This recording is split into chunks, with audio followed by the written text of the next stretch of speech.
in support of African solutions to African challenges. Mr. Chairman, in close collaboration with our African partners, we wish to further enhance our role as a leading troops contributing country, TCC, in Africa, as well as to strengthen and adopt the UN peacekeeping operations to respond effectively to new and emerging challenges. We will continue to explore all avenues for bilateral and multilateral cooperation and capacity building in this regard. Mr. Chairman, I would like to especially acknowledge the efforts of the ambassadors and high commissioners of African countries sitting in the galleries now, who work diligently to deepen mutual understanding and explore new areas of cooperation between the African continent and Pakistan. My sincere appreciation also goes to the officers and staff of the Ministry of Foreign Affairs of Pakistan working in Islamabad and missions abroad. Mr. Chairman, as leader of the House and the Senate, let me conclude by saying with confidence that Pakistan-Africa friendship is not merely a hopeful aspiration. It is a strategic opportunity waiting to be fully realized. With the robust institutional support, we can transform this opportunity into a lasting progress for our peoples in the regions and in Pakistan. I wish all the Excellencies sitting in the galleries all the best, and thank you for joining us, and thank you, Mr. Chairman, for giving me an opportunity to say a few words. Thank you. Thank you. Now I will give the floor to the parliamentary leader of PTI. Thank you, Mr. Chairman. Bismillah ar-Rahman ar-Rahim. It is an honor to welcome this distinguished gathering of African nations. These are nations whose resilience, spirit, and potential continue to inspire the world. I know you are Pakistan's friends, and I know that you believe in that African proverb that if you go alone, you will go fast, but if you go together, you will go far. Unfortunately, Mr. Chairman, today we gather with a heavy heart. We are mourning the innocent lives lost in the horrific attack in Balochistan. Any act of terrorism strikes at the very core of humanity. Targeting children, symbols of hope and future, is an unspeakable atrocity that cannot be justified. We stand united in grief with the families. My heart, Mr. Chairman, is heavy, but my resolve strong. It is unshakable. What happened in Balochistan is pure evil. But Pakistan, I tell you, my friends, Pakistan will not bow. Not now, not ever.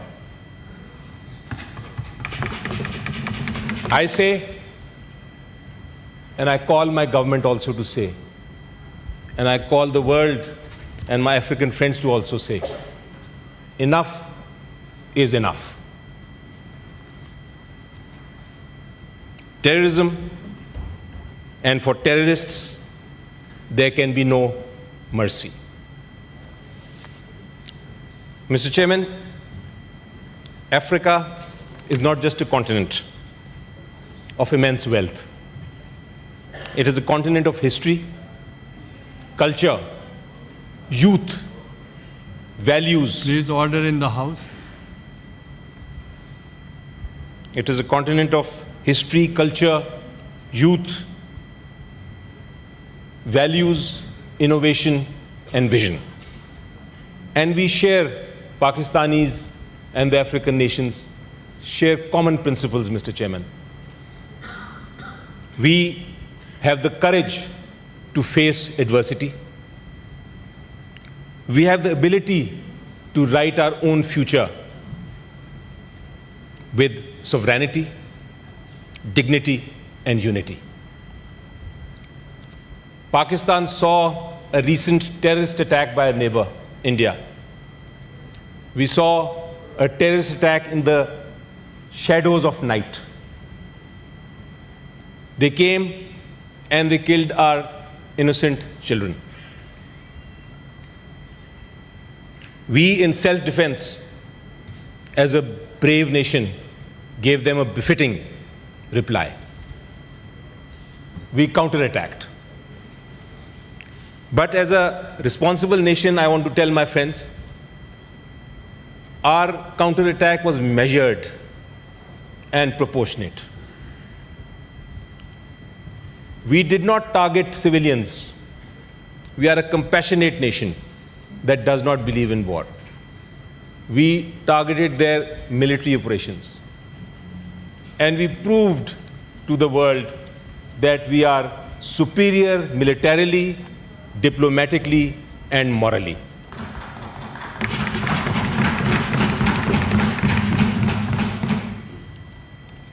When, with the sheer force of our counterattack, India sought a ceasefire, we as a peace-loving country accepted it. We accepted it with open arms.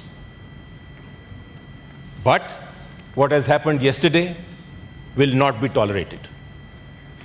I, in a speech in the Senate, warned everybody that Modi is a wounded rat and he will try and counterattack through terrorist activities in the country.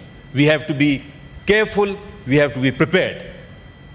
We have seen this, and I want to tell my brothers representing the African nations, I want to tell them also, Mr. Chairman, that India is committing a horrible wrong by trying to cancel an Indus water treaty that we have with them.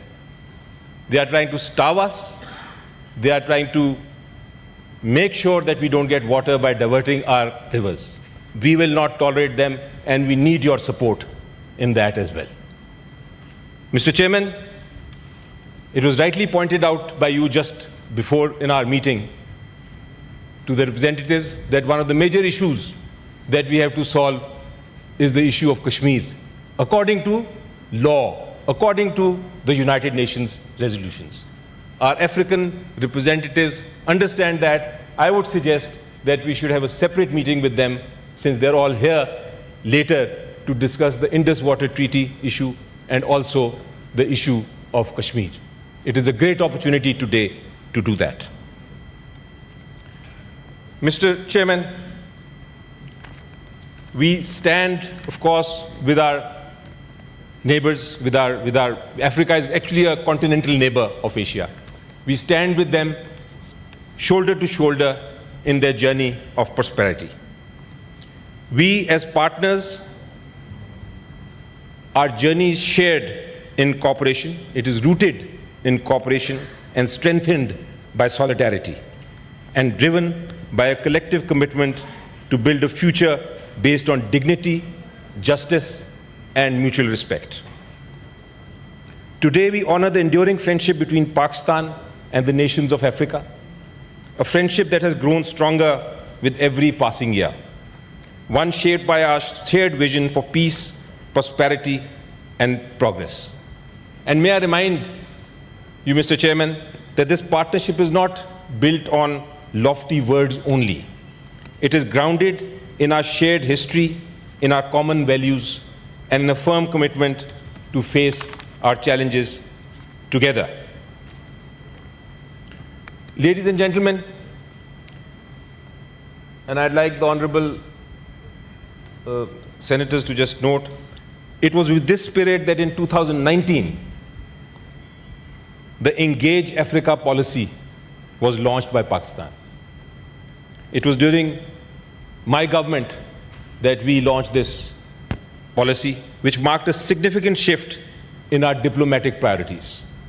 It was aimed at strengthening Pakistan's relationship with Africa through broader political, economic, and cultural cooperation.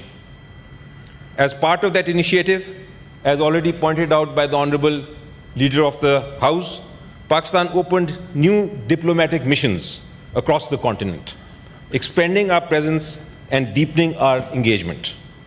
But this was not just a strategic decision. It was a clear reflection of Pakistan's commitment to building a stronger, more connected partnership with Africa. And this partnership is not limited to governments alone.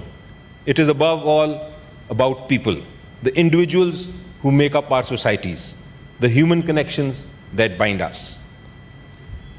Through these initiatives like the Pakistan Technical Assistance Program and our Foreign Service Academy, we have laid the foundation for lasting relationships with mutual growth. To date, over 700 diplomats from 52 African countries have trained in Pakistan. Each one is a living testament to the strength of our cooperation and the depth of our friendship.